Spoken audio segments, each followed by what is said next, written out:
তোমরা দেখতে পাচ্ছ যে আমি একটা ফর্ম জাস্ট ভোটার অ্যাপ্লাই করলাম। অ্যাপ্লাই করার পর যেখানে শেষে যখন আমি ই সাইন সাবমিটে অপশানে ক্লিক করছি, হ্যাঁ, তো ক্লিক করার পর সেখানে আমার একটা প্রবলেম, দেখো লেখা আসছে যে you can not proceed for more than 6 form at a time. দেখো এই লেখাটা আসছে কেন, এর কারণ আমি বলি।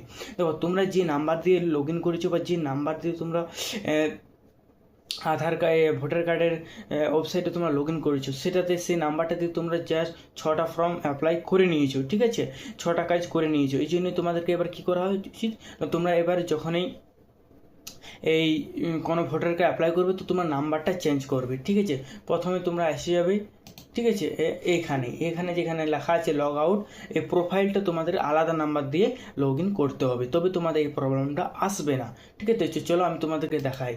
তো আমার যেহেতু আসছে তাই আমি আলাদা প্রোফাইল বানাচ্ছি, ঠিক আছে। লগ আউট করবো, ঠিক আছে, ইয়েস। তারপর এইখানে যেখানে লেখা আছে সাইন আপ, সেখানে তো আমরা ক্লিক করবো। এখানে আলাদা নাম্বার দিয়ে আমি কী করবো, ক্রিয়েট করবো একটা আইডি, ঠিক আছে। তো চলো আমি আইডি ক্রিয়েট করি। তারপর নিজেদের ইমেল আইডিটা এখানে দিয়ে দেবে।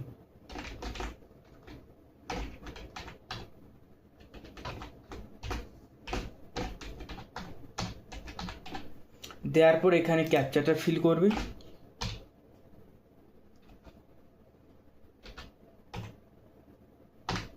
তারপর কন্টিনিউতে ক্লিক করবে। এখানে প্রথম নামটা দেবে, ঠিক আছে। তো সাপোজ মনে করো আমি আলাদা নাম দিয়ে খুলবো, ঠিক আছে। কী হলো, এখানে তোমরা যে নাম্বারটা দিয়ে খুলে সেখানে একটা ওটিপি যাবে, ওটিপিটা দেবে এবং ইন্টার দ্য ওটিপি রিসিভ, এবং জিমেল যেটা দিয়েছো ইমেল যেটা, সেটাতে তোমাদের একটা ওটিপি গেছে সেখানে দিয়ে দেবে। তারপর তোমরা ভেরিফাই তোমরা ক্লিক করবে। তারপর লেখা আছে you are successful sign up, kindly log in with log in অপশানে যাবে। এবার যে নাম্বারটা দিয়ে খুললে তারপর তোমরা ওই নাম্বারটা এখানে দেবে, ঠিক আছে। তারপরে এখানে ক্যাপচাটা দেখে দেখে ফিল করে নেবে। হ্যাঁ দাসি। তারপর রিকোয়েস্ট ওটিপিতে যাবে, এখানে ওটিপিটা দেবে, ঠিক আছে। এইভাবেই প্রোফাইলটা ক্রিয়েট করবে। তো এরকম তোমরা করবে। তোমাদের যদি এরকম প্রবলেম দেখা যাচ্ছে, তোমরা আলাদা নাম্বার দিয়ে লগ ইন করো, তো তোমাদের এরকম ইস্যুটা দেখা দেবে না। তো চলো ভিডিওটা এখানেই শেষ করছি। Bye bye.